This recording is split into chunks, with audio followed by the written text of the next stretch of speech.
Which popular Teenage Mutant Ninja Turtles character actually came from a comic of their own? And which well-known sitcom creator wrote the show's iconic theme song? Keep watching to find out. You really think that'll get his attention? You'll see. Just act like you're trying to break open the candy machine. With pleasure. Today, the Teenage Mutant Ninja Turtles are such a part of pop culture that you don't think twice about how ridiculous the concept is. But in the beginning, the bizarre concept of slow-moving reptiles fighting crime was more obviously absurd. Creators Kevin Eastman and Peter Laird pulled from 3 different popular comics of the 80s to come up with the new concept. Marvel Comics' Daredevil for the gritty ninja elements, New Mutants for the teenage mutant thing, and Dave Sim's Cerebus for the animal aspect. In fact, it's almost canonical that the truck that almost hit young Matt Murdock is the same one that knocked a bunch of turtles and ooze into the sewers that fateful day in New York City. The result, as far as the comics were concerned, was a send-up of the era's most popular genres. When it comes to naming things, the parody becomes even clearer. Daredevil's hand ninjas, they became the Foot Clan, and Daredevil's own sensei, Stick, became the Turtle sensei, Splinter.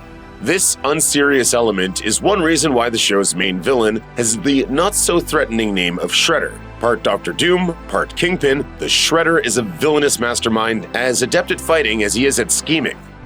What do you know of the Shredder? We've sworn to terminate the Shredder to avenge Master Yoshi. Terminate with extreme prejudice. That reputation, however, doesn't even come close to excusing his ridiculous name. In a world where turtles can be named after famous Renaissance artists, naming a villain after an office supply is a strange choice. With such a silly name, this is one bad guy who really set himself up for a lifetime of humiliating failure. Maybe the most bizarre thing about the Shredder is that he has a perfectly fine real name that he could use instead of his ridiculous alter ego. Your hairy little friend knows me as Oroku Saki, but you may call me the Shredder. A kitchen utensil? Action cartoons have to ride a fine line between showing the cool fight scenes that fans want while keeping everything more or less child-friendly in the eyes of broadcast standards and practices. BS&P is a department at each television network that's tasked with making sure that content abides by their larger standards. In the case of Teenage Mutant Ninja Turtles, that created a bit of a pickle for the creators. Both Raphael and Leonardo used stabbing weapons, which meant that their fight scenes would have to stay away from them using their signature weapons on their opponents. The elegant solution was to keep the foot soldier character designs that Laird and Eastman had created, but replace the ninjas themselves with ninja robots. By re-establishing that the turtles were smashing robots and not slicing people in half, the cartoon was able to stay surprisingly accurate to the ninja action featured in the comics.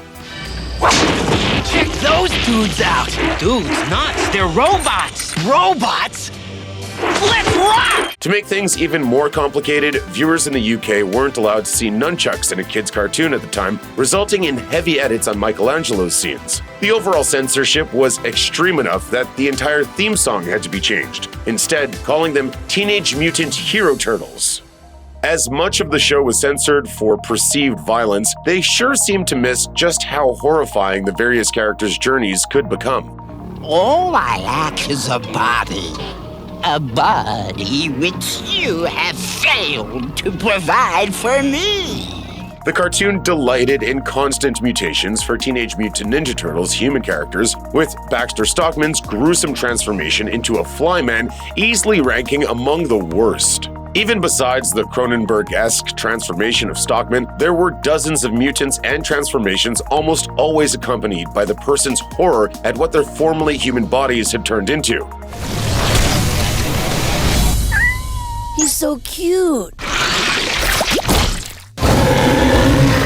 Deeply rooted body horror is a bit of a heady subject for a Saturday morning cartoon, but maybe not an uncommon theme after all. And that's without considering the turtles' own body dysmorphia. After all, we're talking about humanoid turtles that are also teenagers. Talk about weird hormones. Leonardo, Michelangelo, It's me. Donatello, and Raphael. The Turtles' names have become as iconic as the signature weapons they wield, but the deeper meaning behind them is actually pretty shallow. The Turtles are named after Master Splinter's favorite Renaissance artists, but the names themselves don't actually reflect any of the Turtles' personalities. Michelangelo, the Renaissance painter, was known for the Sistine Chapel. Michelangelo, the Ninja Turtle, is known for being a party dude. Beyond that, if you were to name the 4 greatest painters of the Renaissance, Botticelli would arguably edge out Donatello. Botticelli, after all, was known for the birth of Venus, which defines the popular conception of Renaissance art to this day. Donatello was much better known for being a sculptor rather than a painter like his turtle-named contemporaries, which is probably why Venus de Milo, a female Ninja Turtle, was introduced in 1997's live-action Ninja Turtles: The Next Mutation. We are 1,000 miles below the surface of the Earth. Do you realize how hard it is to get a decent snack down here? While the original Ninja Turtles animated series is known for being fairly kid-friendly, the last few seasons were so dark that they almost seemed like an entirely different show. Besides the new villain, Lord Dreg, the Turtles find themselves mutated into new forms. The Channel 6 building is blown up, and the sky literally turns red, a detail that led fans to refer to the final 3 seasons of the show as the Red Sky seasons. The show's pivot to darker episodes and a more classically alien-looking villain seemed to be a gambit to compete with Power Rangers, which had started to siphon off the young fanbase for TMNT.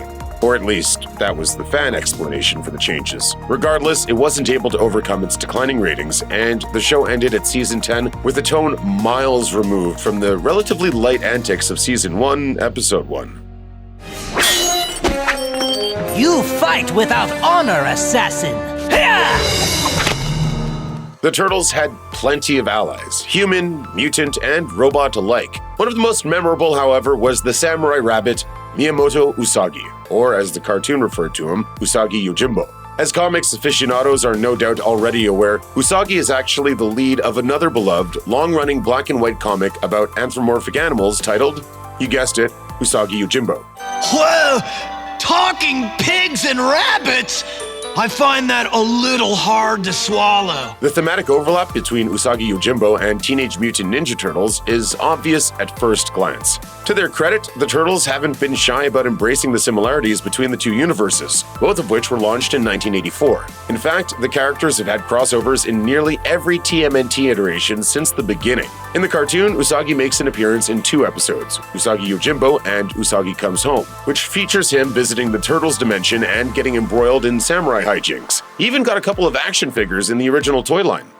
If there's one thing that every fan of the Teenage Mutant Ninja Turtles knows and loves, it's the theme song. It's a relentlessly catchy tune, played over colorful opening credits that showcase some great animation while lyrically highlighting the Turtles' respective personalities. To put it simply, the song is a hit. The awesomeness of the Teenage Mutant Ninja Turtles theme song really shouldn't surprise anyone considering who co-wrote it. Proven hitmaker Chuck Lorre, the creator of 2.5 Men and The Big Bang Theory. And even though he's since gone on to massive success as a sitcom king, Lorre is still proud of his old song's longevity, telling IndieWire, "We wrote it in an afternoon and we recorded it in an evening, and it's still alive." How cool is that? And Teenage Mutant Ninja Turtles, heroes in a half shell, turtle power.